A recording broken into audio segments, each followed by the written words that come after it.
병렬 접속에 대해서 보도록 하겠습니다. 저항이 이렇게 병렬이라는 것은 그 앞에서 뭐 저항을 병렬로 보았듯이 뭐 저항이 뭐 하나가 있고 또 두 개가 이렇게 놓여져 있고 또 하나가 더 이렇게 위에 또 있다고 쳐서 이렇게 뭐 붙여진 그 세 개의 저항 위에 다시 이렇게 전원이 이렇게 놓여질 수 있겠죠. 자, 이때가 이제 병렬 저항이 되겠는데 전류가 두 개 이상 통로로 나누어 흐르도록 전구 등의 부하를 접속하는 방법이 되겠다니. 전류가 이렇게 흐르면 이렇게도 들어갈 거고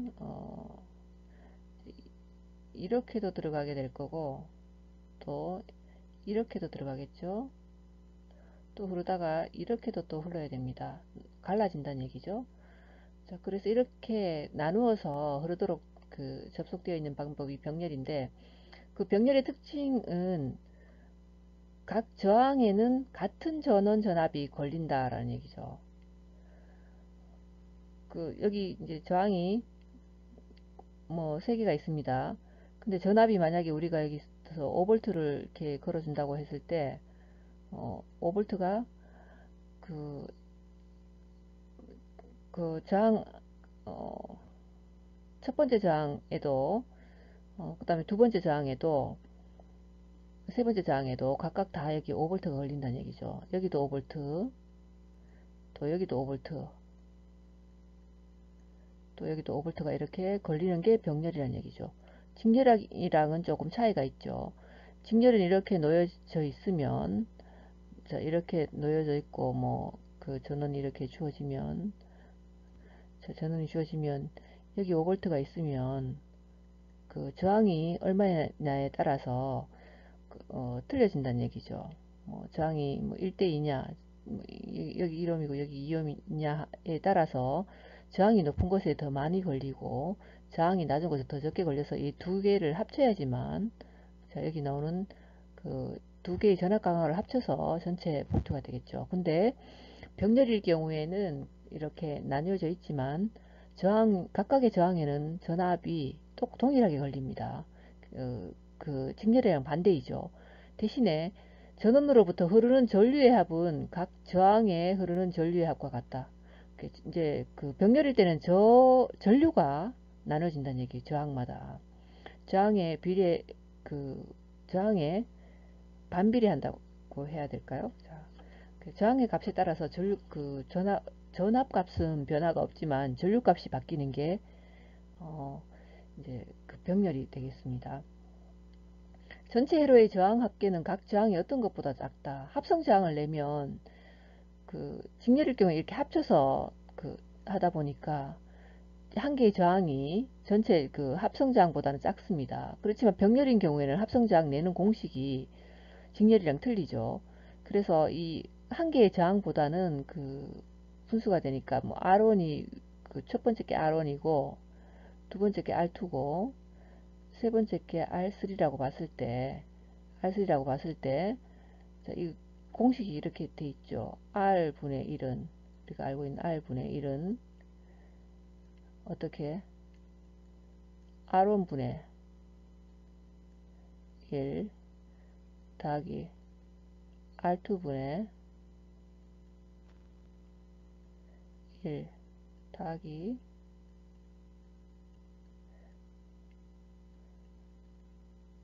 R3분의 1 이렇다 보니까 분모가 된다는 얘기죠. 이게 R을 구하게 되면 그 전체 합성 저항의 값이 한 개의 저항 값보다 더 작아지게 됩니다. 그 차이가 있고 또 전류는 각각의 저항에 흐르는 전류의 값을 뭐 I1, I2, I3라고 했을 때 I1 더하기 자, 이게 I1이고 I2 더하기 그 다음에 I3 해야지만 이게 전체 전류가 되는 게 병렬이라는 얘기죠. 전체 I가 되는 게 이게 병렬이라는 얘기입니다. 그래서 여기가 I1이 이쪽으로 흐르면 I1이 여기 있고 또 이쪽에 흐르는 게 I2가 되겠죠. I2 이쪽에 I3가 흐른다고 봤을 때 자, 각각이 흐르는 전류 값을 합쳐야지만 전체 전류 값이 된다는 얘기입니다.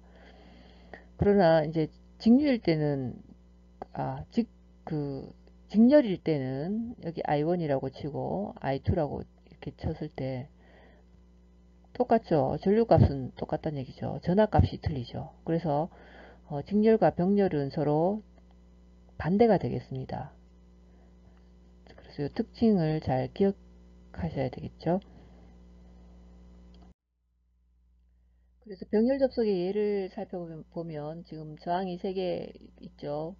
R1, R2, R3가 있고, 자, 이럴 때 그 전압값이 그 전체 전압이랑 각각의 저항에 걸리는 전압이 똑같다고 했습니다. 그래서 이렇게 된다는 얘기죠. V는 V1, V2, V3가 다 똑같다는 얘기죠. 자, 여기 V가 있고 V1, V2, V3가 있는데 각각 뭐 여기가 1V면 여기도 공통으로 다 V1, V2, V3가 다 1V고 V가 5V면 V1도 5V고 V2도 5V고 V3도 5V라는 얘기입니다. 그 I 값의 경우에는 자, I 값의 경우에는 이렇게 I1, I2, I3를 다 합쳐야지 전체의 전류 값이 나온다는 얘기죠. I1 값이 있고 I2 값이 있고 I3 값이 있는데 이거를 모두 합쳐야지만 그 합쳐야지 이렇게 합쳐야지 결국 뭐가 나오냐면 자 여기 나오는 I 값이 된다는 얘기입니다. I 값이 그래서 I 값이 이렇게 된다는 얘기죠. 저 세 개를 합쳐야지 I 값이 나온다는 게 이게 병렬 접속이 되겠는데 자 그래서 이제 그 값이 이렇게 주어졌다고 보면 그 12V V가 12V라고 지금 주어졌다고 보고 처음에 12V를 지금 입력하겠다는 얘기죠. 12V를 입력하고 그 다음에 12V 입력하게 되면 지금 V3도 12V 여기도 12V가 될 거고 자 여기도 지금 12V가 됩니다. 다 12V가 됩니다. 12V 여기도 역시 12V가 되겠죠. 병렬이라서 12V가 될 거란 얘기죠. 자 그러면은 여기 또 R 값이 주어졌네요. R 값은 R1은 6옴, R1은 6, R2는 4옴, R3는 2옴이란 얘기죠. 자, 2옴이 이렇게 주어졌다는 얘기죠. 자, 그러면은 어, 자, 이걸로 인해서 그 전압값은 다 동일하겠지만 I 값은 각각 구할 수가 있겠죠. I1, I2, I3가 지금 구해져 있는데 각각의 R1분의 V1이 6분의 12가 되니까 지금 여기 그 첫 번째 R1 값이 6이기 때문에 6분의 12 하면 I 값은 여기에서는 지금 2A가 I1이 2A가 된다는 얘기죠. 이 2A가 나올 것이고 그 다음에 두 번째 I2는 R2분의 V2를 해야 되니까 R2가 4고 V2가 12이기 때문에 4분의 12 하면 3A가 나오죠. 그래서 여기 그 I2는 지금 3A가 된다는 얘기죠. 여기 3A가 될 겁니다. 3A가 될 거고 I3는 2분의 12가 되니까 6A가 된다는 얘기죠. 그럼 결론적으로 이렇게 세 개가 나왔는데 2, 3, 6이 나왔죠. 그럼 이 세 개를 합치면 전체 I가 나오니까 결국은 전체 I는 11A가 된다는 얘기죠. 11A가 되어야 되겠죠. 당연히. 자, 그래서 그러면 이제 그 I는 11A이고 V는 12V입니다. 그러면 이게 맞아 들어가는지 어떻게 보면 될까요? 이게 합성 저항을 구해야지만 전체 V는 IR이 되니까 지금 I가 11 곱하기 V가 10이죠. 자 여기서 12가 될 거고 이게 12 값이 될 거란 얘기고 그럼 곱하기 뭔지를 몰라도 R 값이 나오죠. 자, 이 전체 합성 저항을 해보면 자 이게 그 나오겠죠. 실제로 R 값은 여기서 얼마가 돼야 되겠습니까? 11분의 12가 돼야 되겠죠. 합성 저항 값이 11분의 12란 얘기예요. 자, 11분의 12가 되면 전체 한 개의 저항값보다 적습니까? 2옴보다도 11분의 12옴이 적고 4옴보다도 11분의 12옴이 적고 그 다음에 6옴보다도 11분의 12옴이 적죠. 그래서 합성 저항값이 각 개별 저항값보다 더 작게 나온다라는 병렬 접속의 어떤 특징을 확인할 수가 있죠. 요거는 이렇게가 아니고 여기 10이라고 해줘야 되니까 헷갈릴. 자, 12V가 되겠죠. 자, 여기 이제 병렬 접속이었습니다. 그러면 직렬이든 병렬이든 전압이나 전류값 또는 저항값을 다 구할 수가 있겠죠. 근데 우리가 여기서 주의해야 될 게 이제 합성저항을 잘 구해야지 또 때로는 계산이 될 수가 있어서, 자, 그 부분을 보면 직렬일 때는 별 문제가 되지 않는데 직렬일 때는 각 저항을 더하기만 하면 되죠. 병렬일 때는 조금 생각을 해야 되겠죠. 지난번에 그 했던 거는 뭐 저항이 두 개일 때는 R1 더하기 R2분의 R1 곱하기 R2 하면 됐지만 지금 여기서는 저항이 세 개가 나왔죠. 지난 퀴즈에서 세 개를 낸 적이 있습니다만, 자, 그렇게 해서도 그 문제는 없습니다. 이렇게 그 세 개이든 몇 개이든 상관없이 이런 식을 사용할 수가 있어요. R은 R1분의 1 더하기 R2분의 1 더하기 R3분의 1 분의 1옴이 될 텐데요. 이 식이 나오기 전에 식을 생각해 보면 이런 식이 될 겁니다. R분의 1은 뭐 R1분의 또 1 더하기 R2분의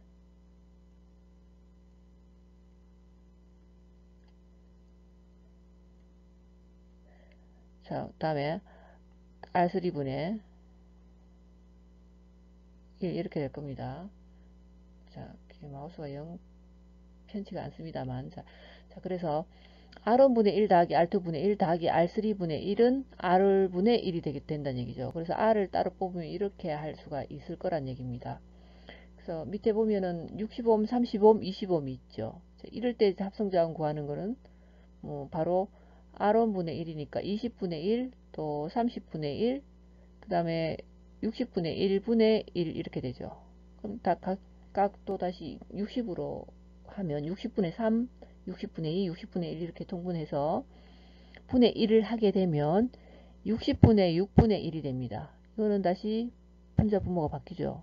이게 이제 분모로 가니까 6분의 60이 되면 10옴이 되는 겁니다. 그래서 요게 세 개 저항의 그 합성 저항은 10옴이겠죠. 자, 밑에 부분은 그 두 개가 병렬로 이렇게 놓여져 있고 두 개가 6옴이랑 또 뭐 2옴이 병렬로 놓인 상태에서 다시 이 합성저항을 먼저 구하고 그 다음에 직렬인 2.5옴이랑 더 셈을 해야 되는 그런 상황입니다. 이렇게 놓여진 회로는 병렬인 것부터 합성저항을 구해내고 그 다음에 전체 회로의 합성저항을 구해야 되죠. 직렬이니까 또다시 두 개 그 합성저항 구한 것 더하기 R1이 해야 될 텐데요. 그래서 먼저 걸 보면 R2분의 1 더하기 R3분의 1분의 1인 거죠. 이거는 지난번에 했듯이 그 R2와 R3 먼저 그 R2랑 R3 먼저 합성저항 구할 때는 밑에 것 더하기 분의 위에 것 곱하기 하면 돼서 밑에 것 더하기는 어떻게 하나요? 8분의 곱하기는 12죠. 8분의 12는 어떻게 됩니까? 4분의 6이 되죠. 여기 나오는 거랑 조금 틀리겠고, 그렇지만 뭐 여러 개일 때는 이렇게 할 수도 있죠. 위의 방법처럼 지금 여기는 계산했죠. 그래서 6분의 1 더하기 2분의 1분의 1 하니까 6분의 4분의 1이 돼서 4분의 6입니다. 자, 이거랑 8분의 12랑은 똑같죠. 4분의 6이 되니까 얘는 1.5옴이 된다는 얘기죠. 그럼 요 두 개의 병렬인 게 1.5옴이라는 얘기가 되겠고, 요거를 1.5로 하게 되면 뭐랑 요거 2.5랑 더셈을 해야 되겠죠. 더셈을 하면 얼마인가요? 4옴이 되겠죠. 자, 그래서 합성저항이 4옴입니다.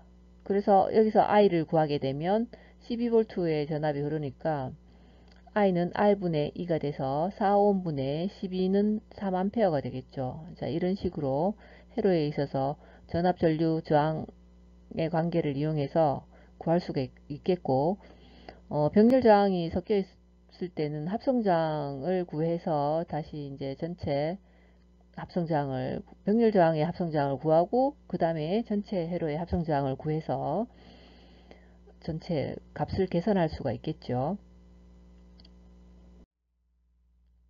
우리가 지난 시간에 봤던 전압 강화에 대한 내용인데요.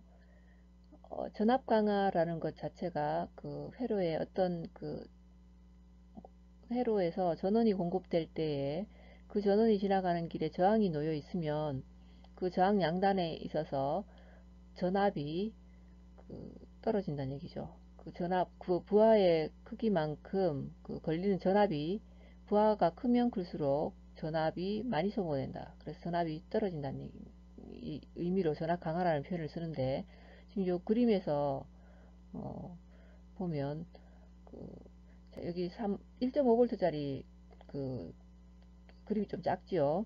1.5V짜리 뭐라고 해야 되죠? 그 전지가 두 개 있으니까 3V가 되겠죠. 3V가 그 입력이 되고 있고, 가다가 보면 여기 2ohm짜리 저항이 놓여져 있습니다. 그래서 원래의 전압은 이렇게 그 전원을 거치면서 이렇게 높아져 있는 3V로 되어 있는데, 이렇게 저항을 2ohm을 만나니까 그만큼 전압 소비가 돼서 이렇게 전압이 떨어져 버린다는 얘기죠.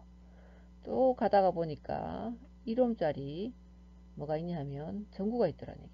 여기서 한 번 더 떨어져 더 버리니까 이제 바닥 상태까지 떨어져 버리네. 이렇게 저항을 만날 때 이렇게 그 전압이 하강하는 것을 전압 강화라고 지난번에 얘기했고, 요 전압 강화하는 분량은 뭐냐 하면 얼마나 되느냐 하면 저항 곱하기 전류라고 했습니다.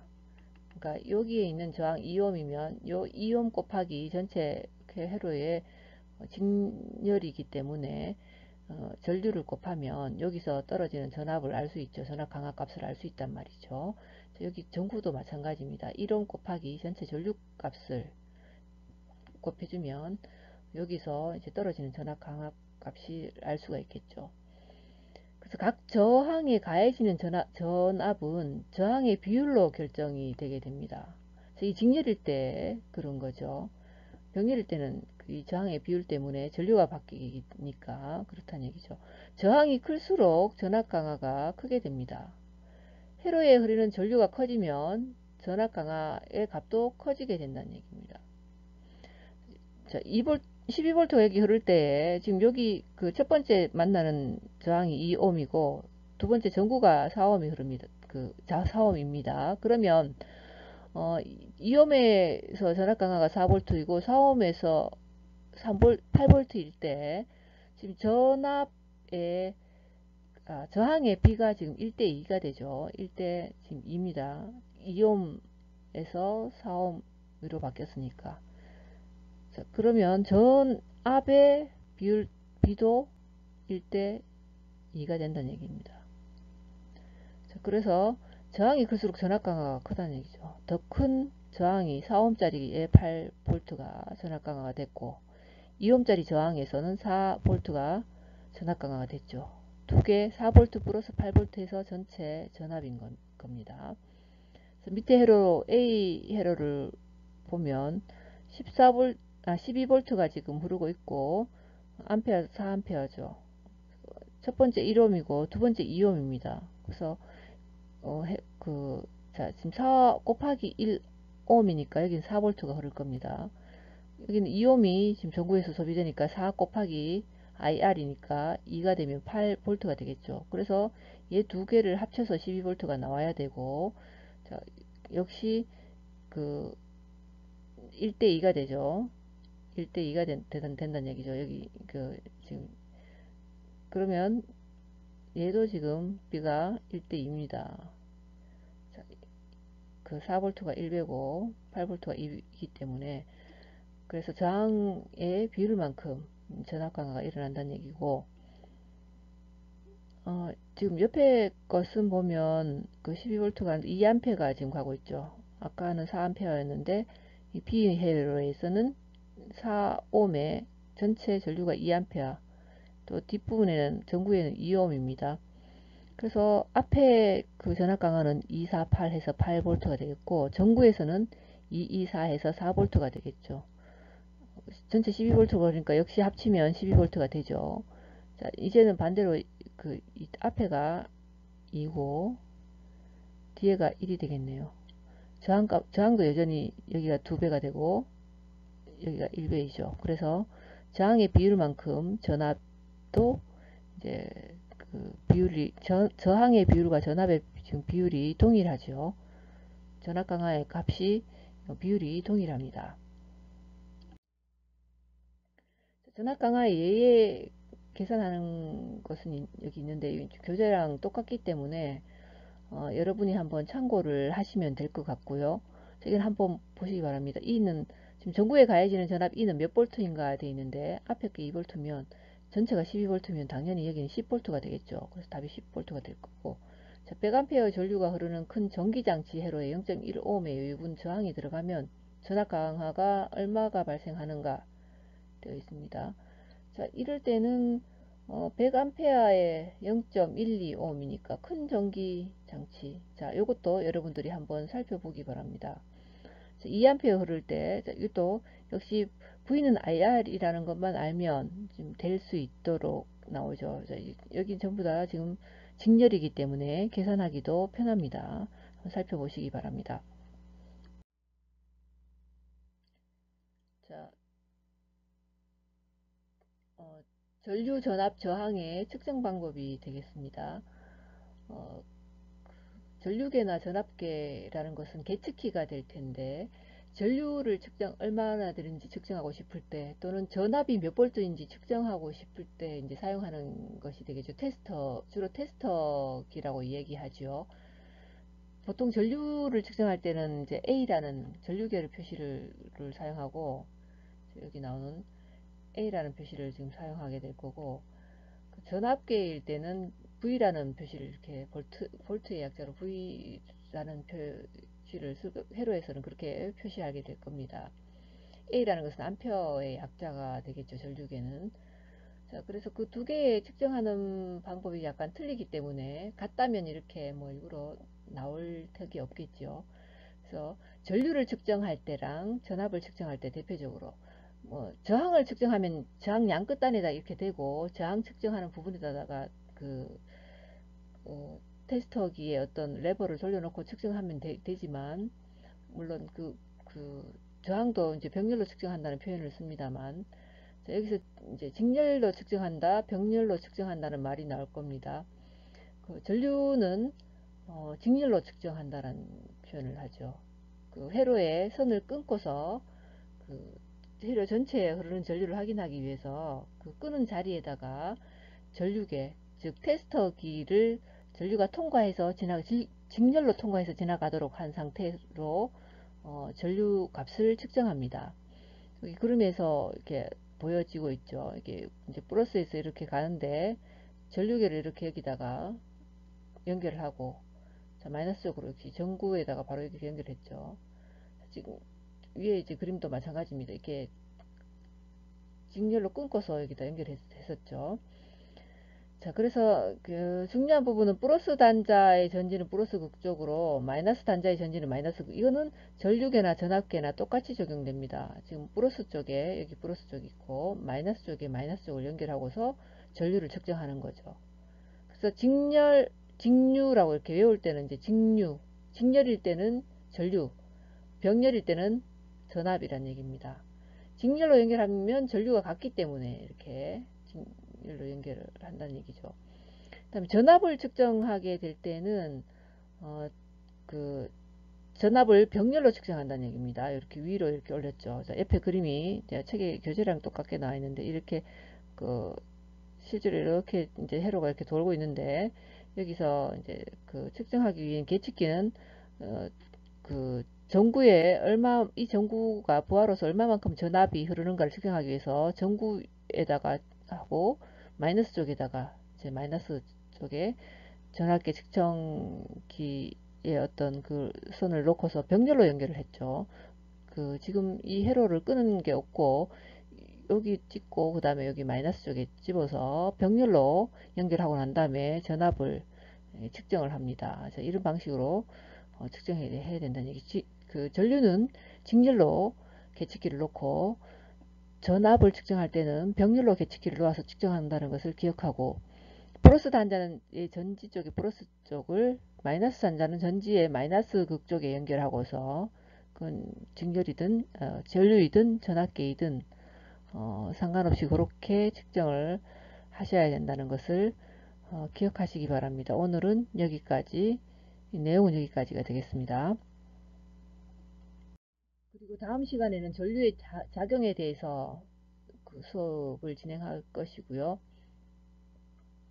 오늘은 에서 중요한 내용 ohm이라든가 그 키르호프 법칙에 대해서, 또 직병렬의 차이점, 전압 전류 의 차이점을 이해하셔야 되고, 또 병렬장의 합성장을 구하는 것을 잘 빨리 하게 되면 나머지 계산이 쉬워지니까 그 부분도 참고하시고, 측정의 기 사용법에 대해서는 교재를 통해서 다시 한번 더 확인해 보시기 바랍니다. 수고하셨습니다.